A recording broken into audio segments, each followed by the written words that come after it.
Hello sir, আমি আচ্ছা, আপনি আমাদের বেঙ্গল থেকে চলে এসেছেন আজকে। তো স্যার এসেছেন আজকে, স্যার কোথা থেকে এসেছেন? আমি এসেছি বেহালা। কোথা থেকে? বেহালা থেকে। তো বেহালা থেকে উনি এসেছেন। স্যার প্লিজ বসুন। আপনি কতদিন ধরে দেখছেন আমাদের ভিডিও? আমি মোটামুটি 6 মাস ধরে দেখছেন। আচ্ছা, 6 মাস ধরে ভিডিও দেখছেন মোটামুটি। তো আপনার তো সাইড হেয়ার ফেয়ার দেখে তো মনে হচ্ছে খুব ভালো হয়ে গেছে। এটা একটু খোলা যাবে?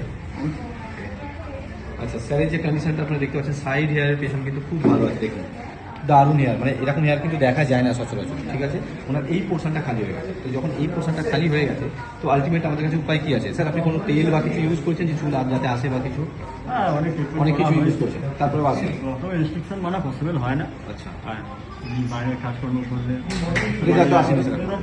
তো উনি ডিসাইড করেছেন আমাদের অ্যাড দেখে, ইউনিক হেয়ার প্যাচ যেহেতু আমরা রোজ অ্যাড দিচ্ছি, তো উনি ডিসাইড করেছেন আমাদের অ্যাড দেখে এটা প্যাচ লাগবে। প্যাচ আমরা সিলেক্ট করে নিয়েছি এখন। তো নতুন একটা লুক দিতে চলেছি। আপনি রেডি আছেন?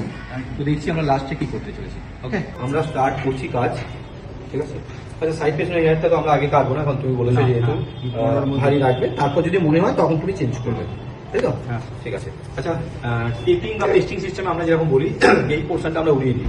টেপিং বা পেস্টিং সিস্টেমে তো আমরা এখন এটা ওড়াবো। ঠিক আছে, যতটা রেখে একদম যতটা রেখে আমরা করতে পারি, কিন্তু তোমার উপরের পোর্শনে যথেষ্ট ফাঁকাই আছে।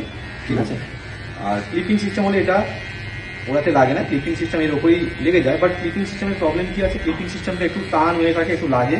কেউ যদি একটু জোরে টেনে দেয় তাহলে লাগবে। প্লাস ক্লিপিং সিস্টেমে রোজ রাতে কিন্তু খুলে শুতে হবে, যেটা টেপিং বা পেস্টিং এর ক্ষেত্রে সেটা দরকার পড়ে না। টেপিং পেস্টিং এর ক্ষেত্রে তুমি সব কিছু নর্মাল করতে পারবে, কেউ টানাটানি করলেও লাগবে না, কিচ্ছু হবে না।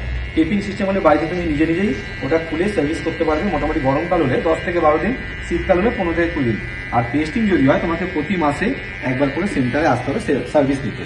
ঠিক আছে, আর এই যে লংজিভিটিটা, ক্লিপিং সিস্টেমে অ্যাকচুয়ালি বেশি লংজিভিটি হয়, কারণ হচ্ছে রোজ রাতে যদি তুমি খুলে নিচ্ছ, 24 ঘন্টার মধ্যে 10-12 ঘন্টা তুমি খুলেই রাখছ। তো ক্লিপিং সিস্টেমে তোমার একটা প্যাচের লাইফ হয় হচ্ছে 3 থেকে 5 বছর, টেপিং বা পেস্টিং হলে 1 থেকে 1.5 বছর। প্রতিটা ভিডিওতে বলি, যেরকম আপনার প্যাচ ইম্পর্টেন্ট সেরকম কিন্তু আপনার হেয়ার কাটিংও ইম্পর্টেন্ট। হেয়ার কাটিং যদি ঠিকঠাক না হয় তাহলে কিন্তু ন্যাচারাল ফিনিশিং আসবে না। এর আগে অনেক ভিডিওতে আমরা বলেছি যে যেখান থেকে আপনি করবেন, আপনার যেখান থেকে ভালো লাগে আপনি সেখান থেকে করুন। তো কাটিং আমাদের অলমোস্ট কমপ্লিট। তো স্যার এখন এটা আমরা কি করছি? বেবিয়ার বের করছি। কারণটা কি বেবিয়ার বের করার? ন্যাচারাল ফিনিশিং, যেটা আমরা প্রতিটা ভিডিওতে আমরা বলি যে একটু প্রিমিয়াম প্যাচে একটু যদি বেবিয়ার বের করা হয়, ন্যাচারাল ফিনিশিংটা আরও ভালো চলে আসে। তো এটা হয়ে গেছে আমাদের কমপ্লিট আর ফাইনাল লুক। দেখতে পাচ্ছেন সাইড পেছনের হেয়ারটা খুব ঘন, তার জন্য আমরা ওটার সাথে মার্চ করে এটা করেছি। ঠিক আছে, দেখুন কত সুন্দর লুক চলে আসছে।